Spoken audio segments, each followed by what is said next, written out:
Welcome my dear students in my YouTube channel. आज एक जो मैं आपको पढ़ा रहा था वर्ब का चैप्टर। तो वर्ब में हमने आपको वर्ब भी बताया था कि what is your verb is doing verb या एक्शन वर्ब, इसको भी आपको बताया गया था।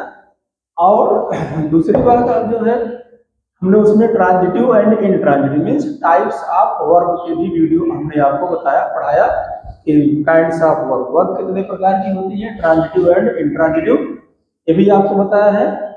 और ऐसी वर्ब जिनके साथ ऑब्जेक्ट होता है वो ट्रांजिटिव होती है, और ऐसी वर्ब जो विदाउट ऑब्जेक्ट होती है वो इंट्रांजिटिव होती है। ओके, आज चलते हैं उसके नेक्स्ट पार्ट पर, सब्जेक्ट वर्ब एग्रीमेंट। ठीक है, आपको दिख रहा है सब्जेक्ट वर्ब एग्रीमेंट। अब यहाँ जो राइट किया गया उसे देखते हैं, the subject and the verb. ध्यान आप दीजिएगा, the subject and the verb in a sentence. यदि एक सेंटेंस में सब्जेक्ट और वर्ब को एक सेंटेंस में जो रहते हैं तो must be agree in number, must be number agree in number. Number means क्या होता है? वचन। नंबर मीन्स वचन, जैसे एक वचन दो वचन, नंबर वैसे plural number and singular number, समझ गए ना, सिंगुलर एंड प्लूरल नंबर। तो जो subject and the verb in a sentence must agree in verb in number. एक सेंटेंस में जो वर्ब होती है, जो सब्जेक्ट होता है, वो अवश्य ही नंबर्स के साथ एग्री करता है, नंबर के साथ एग्री रहता है, मीन्स उसके साथ अपना एग्रीमेंट कर लेता है। अब हम यहाँ कुछ आपको बनाए हैं, देखिए, look at following graphical illustrations. ये ग्राफिकल इलस्ट्रेशंस आप देखिए, एग्जांपल दिया गया है यहाँ पर। ये एग्जांपल है, ए वार्म रिगल से इन वाटर।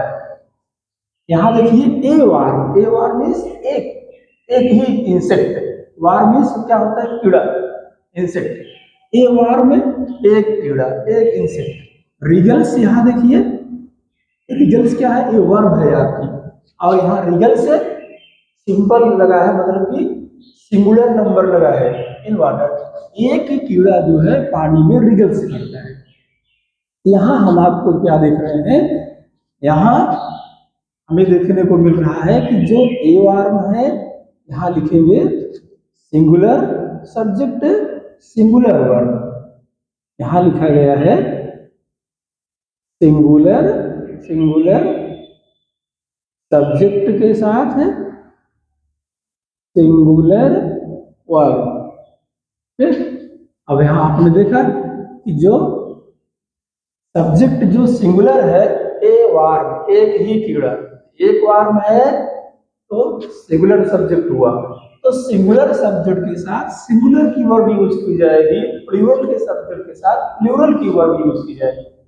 अब आप समझ गए हैं, जो ऊपर ये लिखा हुआ है कि the subject and the verb in a sentence. एक सेंटेंस में कोई सब्जेक्ट कोई भी वर्ब रहता है तो must be agree in number, अवश्य अपने नंबर के साथ वो एग्री रहता है। यहाँ नंबर के साथ एग्री क्या है? यहाँ सिंगुलर नंबर सब्जेक्ट है तो सिंगुलर की वर्ब भी होगी ना, मतलब एक वचन सब्जेक्ट के साथ एक वचन की वर्ब होगी, तो सिंगुलर सब्जेक्ट हुआ। ए वर्ब इसलिए सिंगुलर की वर्ब लगती है। आपको वर्ब एंड एग्रीमेंट में सीधा सीधा ये पढ़ना है कि जब वर्ब सॉरी जब सब्जेक्ट सिंगुलर होता है उसके साथ वर्ब भी सिंगुलर यूज की जाती है। सब्जेक्ट जब प्लूरल होता है तो उसके साथ वर्ब भी प्लूरल एग्री रहती है, प्लूरल भी यूज की जाती है। जैसे यहाँ एग्जाम्पल में आपको दिखाया गया, a verb a warm singular subject है, उसके साथ रिगल से सिंगुलर वर्ब यूज की गई है। वही चीज यहाँ एग्जाम्पल में आप देख रहे हैं, जहां पर लिखा है ए वार्म्स, तो यहाँ वो ए वार्म है, यहाँ पर देखिए आप यस ऐड कर दिया गया है, यहाँ यस ऐड किया गया है, यस ऐड कर दिया गया है, यहाँ देख रहे हैं। तो वार्म्स, वार्म्स क्या हो गया? प्लूरल हो गया। ये क्या हो गया? प्लूरल। ठीक है, प्लूरल सब्जेक्ट हो गया। और रिगल, रिगल क्या हो गया? ये आपका प्लूरल वर्ब हो गई। ठीक है, यहाँ है ए वार्म रिगल्स, यहाँ है वार्म्स रिगल इन वाटर। तो आप समझ गए हैं, ठीक है। ये रहा आपका सिंगुलर सब्जेक्ट के साथ सिंगुलर कीवर्ड और प्लूरल सब्जेक्ट के साथ प्लूरल कीवर्ड, दोनों प्रकार के एग्जाम्पल हमने यहाँ आपको बताए हैं। अब आपको हम बता रहे हैं आगे जो है उसमें देखिए, ये तो हो गया, अब आगे देखिए।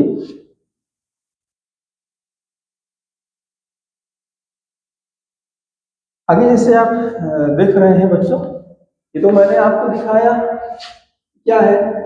अब हम आपको जो बता रहे हैं उसमें देखिए लिखा है, if subject in a sentence is singular, if subject in a sentence, if subject in a sentence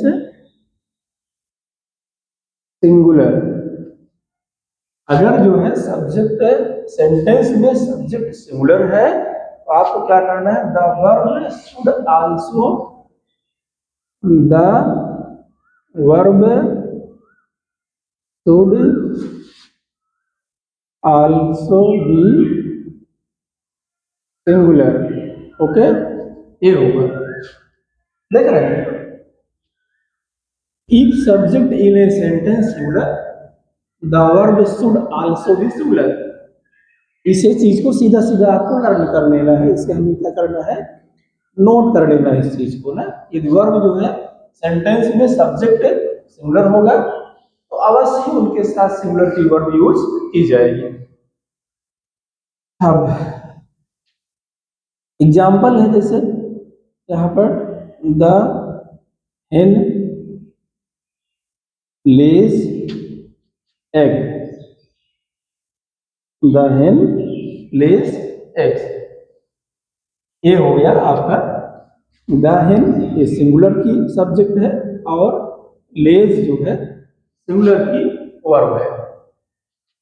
ठीक है, अगला नोट, अगली नोट आपकी क्या है, अगली नोट है आपके, if the subject in a sentence, if subject in a sentence is plural, plural the verb should be also plural. Okay, ये हो गया। If subject in a sentence plural, यदि एक सेंटेंस में सब्जेक्ट प्लूरल होता है उसमें भी अवश्य ही प्लूरल की वर्ब ही यूज की जाएगी, जैसा उपरोक्त एग्जाम्पल में हमने आपको बताया था। अब यही चीज है, एग्जाम्पल देखिए, द हेन्स, यहां हो गया ले एग। ओके, यहां आप देख रहे हैं हेन्स, ये प्लूरल है और वर्ब भी आपकी प्लूरल लगाई जाएगी। ठीक है, द हेन्स ये प्लूरल है, तो सीधा सीधा जो नोट्स दी गई है हमें इसी नोट्स को ही पढ़ लेना है। यदि नोट्स को पढ़ लेना है हमें, यदि आपकी सेंटेंस में जो सब्जेक्ट सिंगुलर है तो सिंगुलर की वर्ब यूज होगी, सेंटेंस में सब्जेक्ट यदि प्लूरल है तो प्लूरल की वर्ब यूज होगी। तो यही है सब्जेक्ट एंड एग्रीमेंट, जो वर्ब अपने सब्जेक्ट के साथ समझौता कर ले, एग्रीमेंट कर ले, वही जो है सब्जेक्ट एंड एग्रीमेंट है। एग्जाम्पल के माध्यम से आपको यहाँ बताया गया, और इससे इजी तरीका नहीं है। बस आज के वीडियो में बच्चों इतना ही, नेक्स्ट वीडियो में आपको एक नए टॉपिक के साथ पुनः उपस्थित होंगे। Thank you for watching.